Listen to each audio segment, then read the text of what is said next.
Have you ever seen the moon blink? I'm sorry, that's a weird place to start. Let's go back a bit first. Hi, I'm Tobias. I don't go out of my way to blend in. Life just seems to have made that decision for me. A desk job, a small apartment, and my dog, Prince. Named after the artist, since he howls like he's trying to croon his own ballad. My days fall into comfortable repetition. Predictable, steady, uneventful. Exactly how I like it. There's something reassuring about knowing exactly how each day will unfold. An illusion of control wrapped in mundane routine. I wake up to Prince's impatient tail thumping against the bedroom door, trudge through the coffee-making motions, make my way to the office, sit at my desk, and guide retirees through their insurance plans. No surprises, no deviations, just the hum of normalcy. The city demands movement, but I've carved out my own rhythm.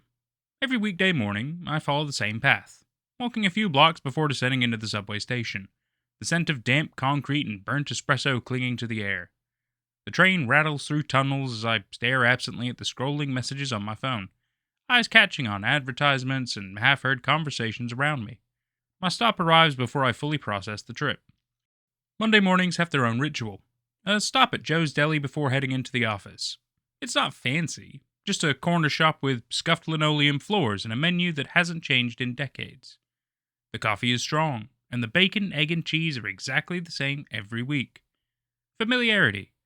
Stability. That's why I do it. To ease myself back into the machine. To feel the gears of routine settle back into place. By the time I step into the office, it's business as usual. Papers stacked, calls waiting, quotas looming. The weekend is gone, and I'm back in motion. I work for Elder Care Solutions, selling insurance to seniors. It's not glamorous, but it pays the bills and keeps me chipping away at the mountain of student debt looming over me. There's a comfort in the routine. Coaching callers through coverage plans, pacing myself through quotas, and knowing what every day will bring. Friday nights are my little escape. I head to the Fox and Crown for a drink or two and unwind. The bar is cozy, worn in the way that gave it character. The scent of aged wood and whiskey drifts through the air, mingling with the quiet hum of conversations and the occasional burst of laughter. Fred was already polishing glasses behind the counter when I slid onto my usual stool. He's tall, wears a waistcoat, a tattoo sleeve of the pets he's owned, and short black hair, and is styled in a way that says he respects himself. He always greets me with a smile and one of his terrible jokes. They're the kind of jokes you laugh at to keep from groaning too loudly. Tonight was no exception. "Hey, Toby," Fred said, sliding me my usual drink. "Why did the moon break up with the sun?" I smiled, already knowing I was about to regret asking. I don't know, Fred. Why? "Because it needed some space." He laughed loud enough to startle a woman at the other end of the bar. I forced a chuckle. It was all part of the ritual. I shook my head, took a sip of my drink, and enjoyed the moment. The bar was familiar, steady. It was my reset button, a way to decompress before stepping back in my carefully controlled life. Fred's bad jokes, my parents' weekend dinners in the suburbs, and now Abigail. All of it helped keep my life grounded. I've been seeing her for a few weeks now. She's smart, funny in a way that catches me off guard, and she makes me feel lighter somehow. We've kept things casual so far. Dinners, walks, the usual. I like her. I really do. But I can't help being cautious. I don't want to screw it up by rushing into something. Tonight was Friday the 14th, and after my second drink, I decided to head home. The air outside carried the crisp bite of an ending winter, swirling the scent of damp pavement and distant exhaust fumes. I shoved my hands into my pockets as I stepped onto the sidewalk, exhaling slowly. The warmth of the Fox and Crown faded behind me, replaced by the muted chaos of the city, such as horns bleating in the distance and snippets of conversation overlapping like an untuned symphony. My pace was steady at first, my mind drifting between mundane thoughts. Prince would demand attention the second I walked through the door.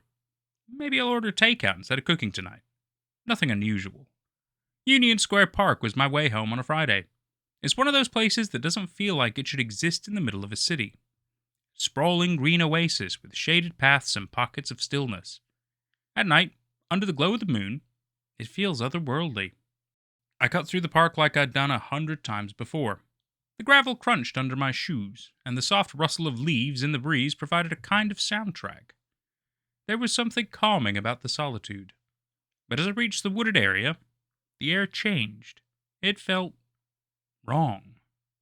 The usual city hum, the distant blare of horns, and the murmur of voices faded, but not completely. Like someone had turned the volume down on the world. Even the breeze seemed to have stopped. My footsteps slowed, and I found myself looking around, half expecting someone to jump out of the shadows. There was no one. It got darker. At first, I thought maybe the clouds were rolling in, but when I looked up, my heart stopped. The moon. It was gone. Not hidden behind clouds, not dimmed by atmospheric haze. Gone. A hollow space stretched above me, a void where something fundamental had been erased. The sky felt wrong, like it wasn't just empty, but missing something it wasn't supposed to lose. I stood there, my breath frozen in my throat, staring at the emptiness where it should have been. I blinked hard, willing my vision to fix itself. Exhaustion? An optical illusion. My heart hammered against my ribs. Then, the moon flickered back on. One moment, nothing. The next, the moon was there, sharp and unnervingly bright. Too bright. Relief hit me like a wave, but it didn't last. The moon blinked. It turned off, leaving me in a darkness so complete it felt alive, pressing against my chest, crawling over my skin. Then it flickered back, steady and serene, as though nothing had happened. What the hell? The words slipped out before I could stop them. That's odd. There was an eclipse last night, but this isn't an eclipse. This is just gone. My legs felt heavy, my chest tight. I needed to get out of the park. I ran. Not out of some logical plan, not because I thought it would fix anything. Just pure instinct. The weight of what I had just seen pressed against my ribs, making every breath sharp and uneven. The gravel crunched beneath my feet as I sprinted toward the exit, heart hammering, ears straining for any sign that the world had noticed what had just happened. Something had to be wrong. Wait. Voices? As I neared the street, the stillness of the park broke apart. A cluster of people stood near the lampposts, chatting, scrolling through their phones, waiting for cabs. The world hadn't stopped. It had continued without hesitation, completely untouched by what had just happened above it. Did any of you see that? My voice cracked as I stumbled to a stop, breathless. A woman in a denim jacket turned, blinking at me. See... what? The moon! My chest tightened. It disappeared. It was gone. Her brow furrowed, wary. You feeling all right, dude? No, I mean it. I turned to the others, desperation clawing at my throat. You must have seen it. Just now. Look at it. Heads tilted upward. The moon sat there, steady, unbothered, perfectly full and bright. It's fine, man, someone else muttered. Probably just some weird clouds, another chimed in. You on something? The denim jacket woman eyed me now, suspicion creeping into her face.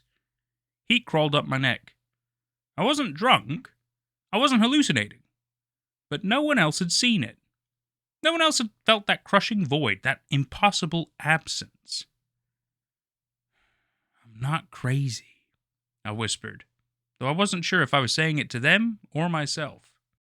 I backed away, pulse still hammering. My apartment wasn't far. I just needed to get home. I needed to check the news. Someone, somewhere, had to have noticed something. The panic had settled into my bones by the time I spotted the officer near the corner, arms crossed, watching the street like nothing in the world was amiss. He was my last chance. Officer, excuse me. I practically skidded to a stop, my words tumbling over themselves. He blinked, sizing me up with the detached skepticism cops always had when dealing with someone too frantic. Something happened just now. In the park, I said, trying to steady my breath. There was a blackout. Wait, no, not a blackout, but the moon. It was gone. His brow lifted, but he stayed quiet. I swear, it blinked out of existence. Twice. You didn't see anything weird? No reports, no calls." He sniffed slightly, his stance shifting. "Did you have a drink tonight?" What? That's not. I clenched my jaw. I had a beer or two, but that's not important." "Mm-hmm." He exhaled slowly, adjusting his belt. "Look, buddy, the moon's still up there. If it disappeared, I'm pretty sure NASA will be calling in a code red." He gave me a measured look. "Maybe call it a night, huh?" "I'm not drunk." "Good news, then," he cut in smoothly. "Means you can get home safely." He nodded once, dismissing me with a kind of practiced ease meant to de-escalate situations with people who weren't worth the paperwork. I wanted to argue, to shake him, to force him to believe me, but the weight of it settled in my chest like lead. I tried to collect myself. I carried on home. My apartment building was a welcome sight, the warm light in the lobby spilling out into the street. I practically ran inside. Prince was waiting at the door, tail wagging like always. I crouched down, letting him smother me with kisses. "Hey, boy, give me a second, okay?" My voice sounded shaky, even to me. I tossed my coat into the couch and sat on the floor, trying to catch my breath. What the hell just happened? The moon. It just vanished and came back. Twice. I've never heard of anything like it. Surely, someone else had to have seen it too. It had to be on the news. Springing to my feet, I grabbed the remote and flipped on the TV. The local news station was covering traffic updates and weather. No mention of the moon disappearing. I switched channels. Nothing. Again and again, I searched, but every station was broadcasting the usual drivel. My pulse quickened as I grabbed my phone, hands shaking slightly as I pulled up Twitter, Google, Reddit, anywhere someone might be talking about it. Moon flickered. No results. Did the moon disappear tonight? No results. Sudden moon blackout. Nothing. Impossible. Someone had to have noticed. Scientists, astronomers, and even casual night sky watchers. Somebody had to have seen it. I scrolled deeper. Forum after forum, conspiracy blogs, even science Q&A boards. Nothing relevant. Nothing fresh. Nothing from tonight. That can't be right. I wasn't the only one who saw it. I couldn't be. I reached for my phone, hesitating. Was this an emergency? No. The moon came back, didn't it? It wasn't like a crime had been committed. I dialed 311 instead, the city's non-emergency line. After a few rings, a woman's voice answered. "Hello, this is 311, New York City's non-emergency helpline. My name is Mandy. How can I assist you today?" I swallowed hard. "Hi, Mandy. My name is Tobias Hale. I'd like to report a strange incident that happened tonight in Union Square Park." I see. Could you provide a little more detail? Are you reporting an unusual observation, or is there a safety concern? Well, I'm not sure. The moon sort of disappeared. It vanished, then came back again. Like someone flipped a light switch. I'm surprised no one is talking about it. The moon vanished, sir. Yes, you must have got calls about this. I can't be the only one who saw it. There was a pause, followed by a skeptical laugh. Sir, is this a prank call? What you're saying sounds like the plot of a sci-fi movie. No, this isn't a joke. I'm serious. The moon... Thank you for your call, sir. I'm marking this as a prank. Please don't waste our time. Have a nice night. I stared at the phone, heat rising to my face. A prank? How could she think I'd make this up? None of this made sense. The moon blinked, and no one saw it? No one cared? Prince was sitting by the door, doing his little barks to tell me he has to go. Oh, God! Poor boy, I've been so frantic, I almost forgot. The leash felt cool in my palm as Prince tugged ahead, eager to stretch his legs. His enthusiasm was comforting. Something in the world was still behaving exactly as it should. The city carried on around us. Storefronts glowed softly, couples strolled past, and a cab idled at the curb. Ordinary things. Normal things. But my mind kept drifting upward. The moon sat steady, as if mocking me, as if daring me to believe nothing had happened. Prince sniffed at a lamppost, tail flicking in approval before trotting ahead. I forced my breath to steady, watching him weave between the cracks in the pavement. You don't know, do you? I muttered under my breath. His ears twitched, but he didn't pause. A man passed by, holding a steaming coffee, glancing at Prince briefly before shifting his gaze past me. Nobody looked uneasy. Nobody hesitated.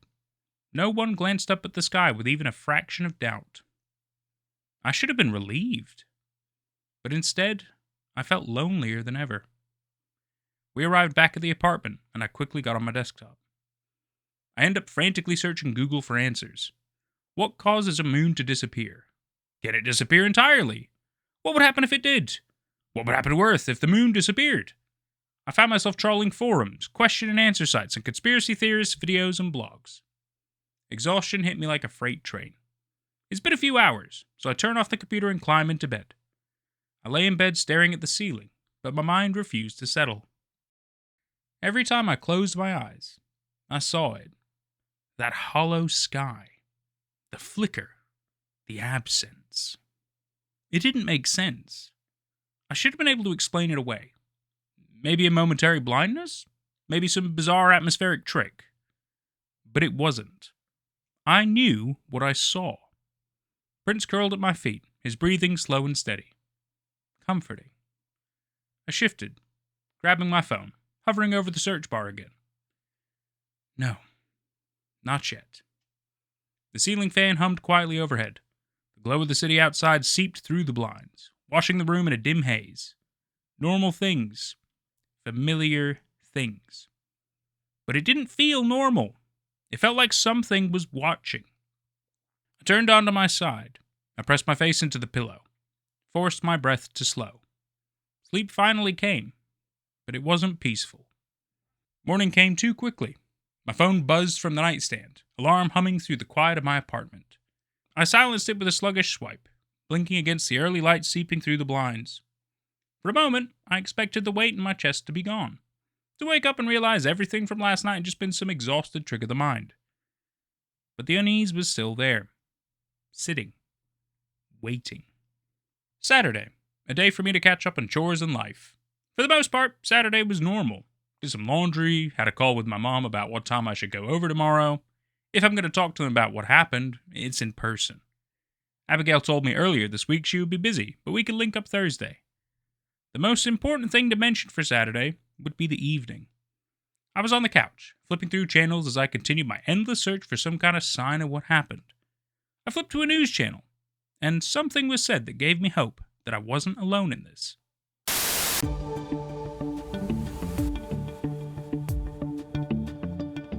Scientists are scrambling to explain a series of unexplained tidal anomalies recorded late last night, as coastal regions reported irregular shifts in ocean levels. While the changes appeared brief and did not result in any significant damage, researchers are puzzled by the data suggesting fluctuations in the moon's gravitational influence. Despite no visible alterations to the moon itself, some experts dismiss the readings as sensor errors, but others say the numbers don't lie. What happened above us last night? We'll hear from leading astrophysicists and oceanographers after the break. I couldn't believe it. I sit and watch the broadcast. It wasn't very long. Sadly, not a major story. Just speculation. The consensus being that many instruments had a glitch that night. It wasn't a long event, after all. But it confirms my fears. Something did happen. No one else saw it. But instruments can't lie, right? They picked up something. I just think we all don't know what. That Sunday, I visited my parents. It's always been a haven for me. The kind of place where nothing truly bad can happen. Mom greeted me at the door with a warm hug, smelling faintly of flower and herbs. And Dad was right behind her, teasing me about how long it had been since my last visit.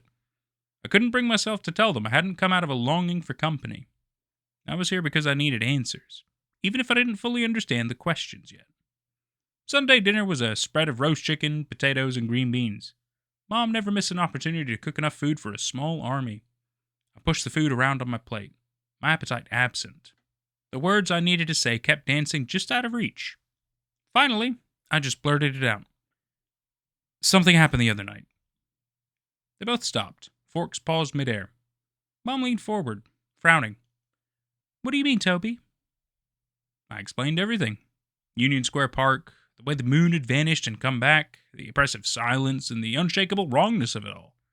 By the time I finished, Dad was staring at me with a furrowed brow, and Mom was gripping her glass of wine like it was keeping her grounded. "Well," Dad said after a beat, his voice careful, "I'd say it's about time you got your eyes checked. Could be something like ocular migraines." "I don't get migraines," I said, resisting the urge to roll my eyes. "It wouldn't hurt to see an optician, Toby," Mom added, her voice soft but insistent. "Just to rule anything out." I sighed. "Yeah, you have a good point. I'll set up an appointment. Lucky for me, I have health insurance through my job, and my provider has an app. I set up an appointment for this Tuesday. I spend the night searching online again and stumble upon an interview between a talk show host and a religious fanatic claiming, 'The moon is alive!' Yeah, okay, buddy." Monday was like walking through quicksand. I couldn't shake the unease clinging to me, even with the routine of the office trying its best to pull me back to normal. The headset felt heavier on my head than usual, every call dragging out longer than I wanted. It wasn't until lunch that I realized I hadn't had coffee yet. I was running on autopilot, nodding along to clients' requests and pushing papers from one side of my desk to the other. Then she called. Mrs. Ellison was one of my regulars, a sweet woman in her 70s who always asked about prints before diving into her questions about coverage plans. Her voice was familiar, comforting, but today it carried a note of panic I hadn't heard before. "Mr. Hale," she started, her words tripping over each other. "Well, I don't know who else to talk to." "Mrs. Ellison, what's wrong?" I asked, sitting up straighter. Her tone set me on edge immediately. "Oh, it's the moon," she muttered, almost to herself. "Oh, it's not right. Not right at all." My stomach dropped. I gripped the edge of my desk. "The moon? What's not right about the moon, Mrs. Ellison?" She hesitated for a moment before whispering, "They all died up there." My throat tightened. "What are you saying?" She exhaled sharply, as though even saying it made her uneasy. "Apollo 18! That's it! They go up there and there are things waiting for them, watching. Ever since I saw it, I can't stop thinking about it. What if they didn't tell us everything? What if something's out there?" I took a deep breath, forcing myself to stay calm. "Mrs. Ellison, you know that was just a movie, right? Fiction. None of that really happened. There was no Apollo 18 mission. It stopped at Apollo 17. "Well, I know, but it felt so real," she said, her voice trembling. "What if they're hiding something? I mean, the government doesn't tell us everything." The timing of her words was too perfect. Too close to the thing I'd seen in Union Square Park. The air around me seemed to tighten. I pushed the thought aside, forcing a smile I knew she couldn't see. "I promise you, Mrs. Ellison, the moon is fine. You're just letting a scary movie get into your head. It happens to the best of us." She sighed, the sound brittle. "Oh, you're probably right. I'm sorry for bothering you with all this. I didn't know who else to tell." "You're not bothering me," I said, softening my tone. "But try not to worry. It's just a movie. There aren't any monsters on the moon." When the call ended, I sat back in my chair, staring blankly at my computer screen. It was nothing. Just an anxious woman with an overactive imagination. But the way she'd said it, the way she'd hesitated before saying the moon wasn't right, it clawed at me, refusing to let go. On Tuesday, the optician's office was quiet and sterile, the smell of cleaning solutions hanging faintly in the air. The doctor ran every test imaginable, shining bright lights into my eyes, asking me to read rows of increasingly blurry letters, and even taking photos of my retinas. Brent sat patiently in the waiting area, a small comfort in an otherwise surreal day. "Your vision's perfect," the doctor said cheerfully, handing me the results. "Nothing to worry about." I forced a smile and thanked him, but I didn't feel reassured. If my eyes were fine, and there hadn't been any news on it, then what the hell had I seen? Tuesday slipped into Wednesday, but the unease never left. I couldn't stop replaying the blink in my mind. It seeped into my nights, twisting my sleep into fragments of nightmares and hollow, restless stretches. By the time Linda caught me yawning through lunch in the break room, I must have looked like I hadn't slept in a week. "You look exhausted," she said, pushing her salad aside to focus on me. "What's going on?" I hesitated, glancing at the other co-workers scattered around the break room. But Linda was trustworthy, Always had been. I told her everything. The moon, the park, even the operator at 311 who had dismissed me as a prank caller. To my relief, she didn't laugh. Maybe you should talk to someone about this, she said after a thoughtful pause. You know, a psychiatrist. I'll text you the name of the one I saw last year. She's good. I nodded, the weight of her suggestion settling in my chest. I didn't want to see a psychiatrist. What if they didn't believe me, just like everyone else? But what if they could help? That thought stuck with me for the rest of the day, nudging me until I finally made the call. Dr. Marlowe sat across from me, her polished desk a barrier that somehow felt more emotional than physical. The room smelled faintly of eucalyptus, the kind of scent that was supposed to calm you. It didn't. My hands were clenched together in my lap, the leather chair creaking slightly each time I shifted. So, Dr. Marlowe began, glancing up from her notepad. You're saying the moon vanished? I nodded, swallowing hard. It didn't just flicker. It was gone. Completely gone. Twice. And no one else seems to have seen it. She tilted her head, her glasses slipping slightly down her nose. Gone, she repeated, her tone neutral. And when it came back, you said it felt different. The way she said it, the faint pause before different, made me flinch. I knew what it sounded like. Crazy. But I wasn't crazy. I don't know how else to describe it, I said, my voice tight. It wasn't just the dark. It was like the darkness had weight, like it was pressing down on me. She scribbled something on her notepad, the faint scratch of her pen grating in the silence. Tobias, let's step back for a moment. Have you been under any unusual stress lately? Work, relationships, family? I forced a laugh. Doesn't everyone have stress? True, she said with a small smile. But significant stress can manifest in unexpected ways. Visual disturbances, auditory hallucinations, and even physical sensations. Have you felt particularly overwhelmed recently? Overwhelmed? I didn't even know what that meant anymore. The answer wasn't simple, but I wasn't about to give her the satisfaction of saying yes. I'm fine, I said curtly. It's not stress. Her pen paused midair before she continued writing. You seem certain about what you saw, and I don't doubt that you believe it happened. But there's often a physiological explanation for these kind of experiences. Perhaps dehydration or a drop in blood sugar? I leaned forward, my voice rising despite myself. I know what I saw, Dr. Marlowe. I didn't hallucinate it. The moon blinked. Twice. Her eyes flicked to mine, calm and steady. I believe you think you saw it. That did it. I stood abruptly, the chair groaning in protest. You don't believe me. I didn't say that. You didn't have to. I turned, pacing the length of the office. My heart was pounding, my breath shallow. I didn't come here for you to tell me I imagined it. I came here for answers. And I'm trying to help you find them, she said, evenly, placing her pen down. But Tobias, sometimes the answers aren't what we expect. I stopped pacing, my fists clenched. I'm not crazy. She stayed silent for a moment, watching me carefully. Then she reached for a drawer, pulling out a pad of prescription paper. I'd like you to try a low dose of this, just to help with the anxiety. Anxiety. She was calling it anxiety. Not fear, not confusion, anxiety. As if a pill could erase what I'd seen. I forced myself to take the paper, folding it neatly before slipping it into my pocket. Thanks, I said flatly, heading for the door. Tobias, she said gently, stopping me mid-step.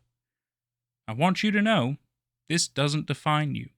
Whatever you're feeling, we'll work through it. Her kindness felt hollow. I nodded once before leaving, the click of the door closing behind me sharper than I expected. Back at my apartment building, my neighbor, Mr. Feldman, caught me in the hallway. He was leaning on his cane, a familiar sight. You weren't gone long, he said casually. I stopped mid-step, frowning. What? Mr. Feldman, I was out for hours. He shook his head, his expression puzzled. Saw you come back about an hour ago. You didn't have Prince with you. My stomach dropped. That wasn't me. I was at an appointment at the time. No, it was you. I saw you with my own eyes. Walked right into your apartment. My pulse quickened, a cold sweat forming on my brow. I'm the only one with a key, I muttered. Maybe someone broke in, Mr. Feldman said, already reaching for his phone. Better call the police. The officers arrived quickly, their questions curt and dismissive. They searched the apartment, but there were no signs of forced entry and no items missing or out of place. No damage, nothing stolen, one of them asked, raising an eyebrow. No, I admitted reluctantly, the embarrassment creeping in. The older officer glanced at his partner.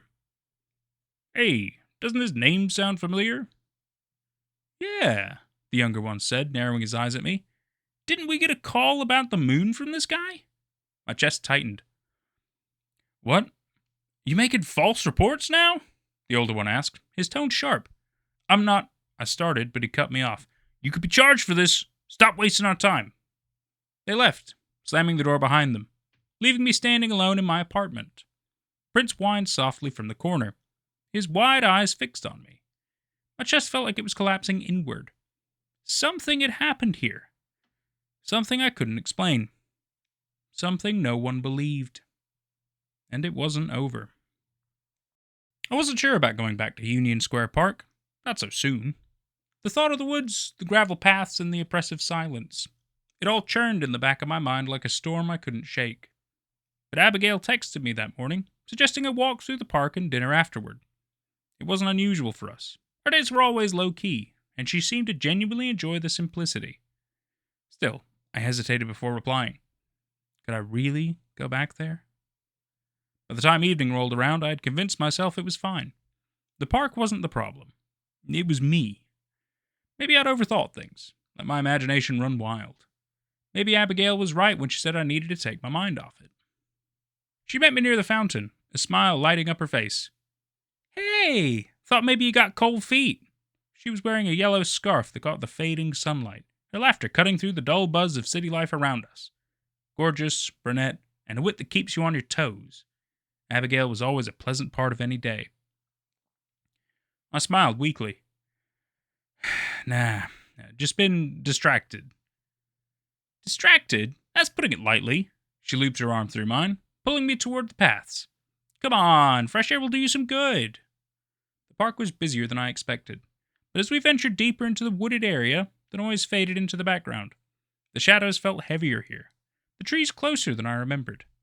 My grip on Abigail's arm tightened, and she glanced up at me with concern. All right, spill, she said, stopping us mid-path. What's going on? I swallowed hard, staring at the gravel beneath my feet. She deserved to know, right? Even if it sounded insane. It's the moon. A couple of nights ago, something happened. Her brows knit together.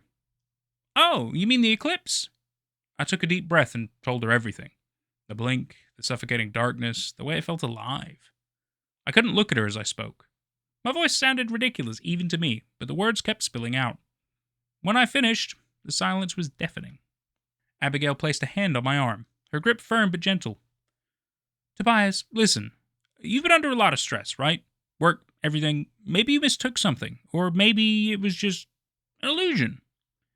My chest tightened. It wasn't an illusion. I believe you think you saw something, she said carefully, but it doesn't mean it was real. Stress does crazy things to people. Maybe you need a break. A vacation. Clear your head. I wanted to argue, but her logic was disarming.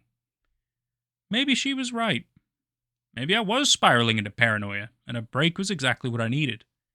She led me out of the wooded area, back toward the brighter paths. Dinner at the restaurant was everything I hadn't realized I needed. Easy, lighthearted, and grounded. We sat by the window, the city alive just beyond the glass, tossing out ideas for vacations like kids dreaming of summer camp. Hawaii, Italy, even a road trip upstate. Abigail laughed when I mentioned camping. If you think I'm sleeping in a tent, you're more stressed than I thought. I grinned, feeling the tension from the past week lift like fog. The idea struck me suddenly, so clear I couldn't hold back. You should come with me. Her laughter stopped, replaced by wide eyes and an infectious smile. Seriously? You want me to come? Why not? I asked, realizing how good the idea sounded. I don't want to go alone.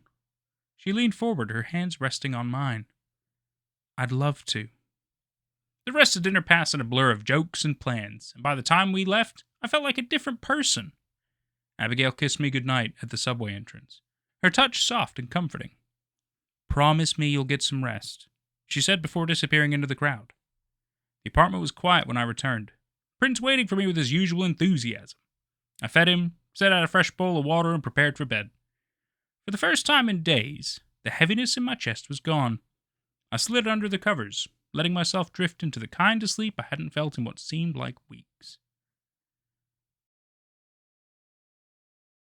I didn't hear them come. I didn't feel their presence. The air was still, silent, untouched. When I woke, I wasn't in my apartment.